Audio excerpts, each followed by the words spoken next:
Coming up this weekend, we have one of the biggest prospects in MMA, the former Cage Warriors champ. You know him as the Baddy. It's Paddy Pimblett, a guy who stood in front of me at UFC Moncton. He was there for his buddy Chris Fishgold. But when we look at this fight coming up this weekend, Kazula Vargas has been brought in to lose 3 times in the UFC. And listen, you can take that from me. You can look at the fights. Now, he is 1-2, and you don't necessarily love that. But if you look at the odds for Vargas, when he took on Alex Da Silva in his debut, plus 230 as an underdog, plus 225 against Brock Weaver, he was winning that fight until it was a DQ. And then he takes on Rong Zhou his last time out. He's plus 200 underdog. So Matt, Kazula Vargas, perennial underdog. And it was really hard to tell what you were going to get because was his offensive grappling to then get into top position, to get into ground and pound his best opportunity? Maybe, but his last time out against Rong Zhou, he really did have good output to match with his power, and he had an impressive showing. And I look at this fight, he's 36 in 7 months, so take that for what it's worth against a 27-year-old here.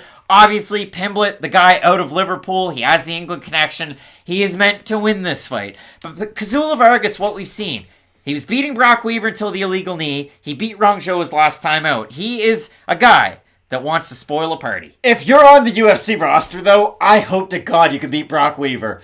And you should be able to beat Rong Zhou, for being completely honest, too. And that's the weird thing about this fight. This is a big step up in competition for Kazula Vargas. And you might not even have that high of an opinion on Paddy Pimblett. And I know anytime we talk about these kind of superstar prospects, if you will, or at least popular prospects, they're polarizing no matter what you say. If I say he's good at grappling, half the internet's going to say, oh no, he's not, Matt, you're just overblowing it. And if I say he's bad at striking, people are going to be like, oh, well, did you see him against Luigi? He looked pretty good there.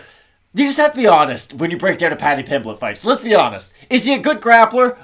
Yeah, he's a really, really good grappler. Look at the Manikivi fight if you want to see an example of that. Flying armbar. And a very creative one, too. He's not afraid to spend time on his back because he knows how good his own submission ability is. And I know that's something we both absolutely hate. We mentioned that earlier in these videos. But Paddy is one of those fighters that you do feel some level of confidence with when he is on his back because you've seen him pull off those submissions before and you feel like he always has that ability when he is on his back. His striking has improved, though, quite a bit throughout this run. And up until the Soren Bach fight, it was weird because that was a huge, well-promoted fight by Cage Warriors. He came out on the losing end of that fight, but before that fight, he really was just a grappler, I would say, or that was the forefront of his game.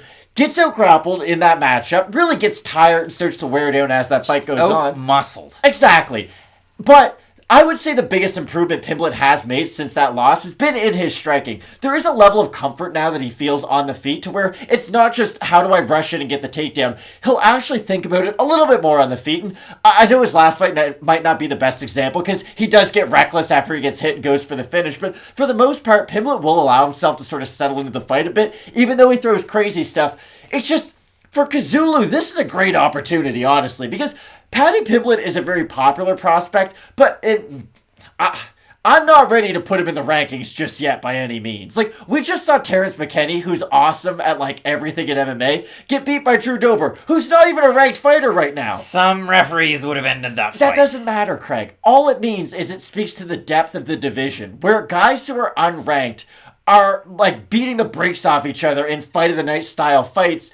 I don't know if Paddy Pimblett is going to get into the rankings. I know his personality is definitely going to help him with that path, but skill-wise, he's really going to have to show me something against Kazula Vargas that I haven't seen before, because beating Luigi Vendramini in the fight that he had with him, yes, it was a first-round knockout, but that's not telling the whole story if you just play the results game with Pimblett. That really isn't. For Pimblett, he really sets things up with his kicks, then he gets his hands going, but sometimes when he lands something, he takes a little bit of a second, leaves his chin up in the air, and backs up a little bit, and that is an opportunity for a guy like Kazula Vargas, who has a win by TKO in the first round due to a cut against Jordan Williams, a guy who's a bona fide middleweight at this point. Now, that fight was at welterweight. Vargas is a big guy. Now, he's going to give up a little bit of height, a little bit of reach, but I look at this fight, again, it really is tough.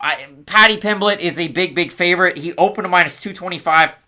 Minus 410 or thereabouts right now. For Vargas, open at a plus 188. He's a plus 308. So like I said, Vargas has been a big underdog in every fight. He was beating Brock Weaver till he landed an illegal knee. He ended up winning against Rong Zhou, a very, very well-rounded prospect. And now he's taking on Paddy Pimblett, a guy who not that long ago was beating Decky Dalton on short notice with Cage Warriors in the pandemic. And a win over Luigi Vendramini. I had Vendramini in that fight. It was close until it wasn't. But Matt, I do like Pimblett in this fight. Again, Vargas is a pretty good grappler, so this is going to be a big test. So's Julian Erosa, though, and Paddy Pimblett beat the brakes off him, and no one seems to talk about that fight anymore. Yeah, and Julian's had the wildest career. They'll make a movie about him one day. Like, Pimblett's best win isn't even in the UFC, and Julian Erosa's a really good fighter. We all know that at this point. Like, yes, there's some faults, but you know what you're getting with Erosa, and to have a win over someone like that, I think if you beat Julian Erosa, you should be able to beat Rodrigo Vargas. So a big fight coming up this weekend. Both of us going with Liverpool's own Paddy Pimblett. The haters will let us know. The lovers will let us know. Everyone will let us know down in the comment section. Let us know. We want to hear from you. You drive the show. It's the best part of it. We have two big fights on this main card. Arnold Allen welcoming Dan Hooker back to 145. And in the main event, Alexander Volkov looking to stop the rise of Tom Aspinall. Keep it locked in with Fight Night Picks. We always say, Let's get into it.